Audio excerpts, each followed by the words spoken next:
Bonjour, l'étape camerounaise de la visite de Benoît XVI en Afrique se termine. Benoît XVI qui est maintenant attendu en Angola, ce pays ravagé pendant 27 ans par une atroce guerre civile qui connaît la paix depuis 2002. Mais l'organisateur du voyage pontifical souligne que Benoît XVI est bien attendu comme un messager de paix parce que les traces du conflit sont encore visibles, notamment dans les cœurs. Hier à la messe à Yaoundé, Benoît XVI a invité fortement les chrétiens à espérer contre toute espérance. Alors nous avons voulu savoir si la réconciliation est possible, même après des drames épouvantables.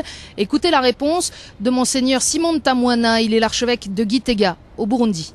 Effectivement, je peux dire que le processus de réconciliation que nous sommes en train de vivre au Burundi a quelques chances d'une meilleure réussite qu'ailleurs. Dans ce sens, c'est que nous sommes passés par le dialogue. Nous ne sommes pas passés par la force. Nous ne sommes pas passés par une victoire militaire quelconque. Et effectivement, si quelqu'un s'en impose, il est clair qu'après s'être installé, il peut réagir autrement. Mais quand quelqu'un est conscient d'avoir dialogué avec son frère, avec sa sœur, il comptera toujours sur ce dialogue, il retournera sur ce dialogue. Il ne va pas se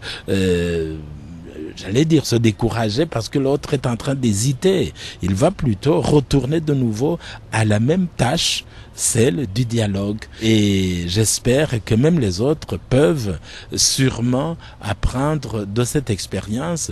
Nous l'avons particulièrement apprise de l'Afrique du Sud et même des pays voisins qui nous ont aidés à garder cet effort et cet effort de dialoguer et à garder l'espoir que cela est possible.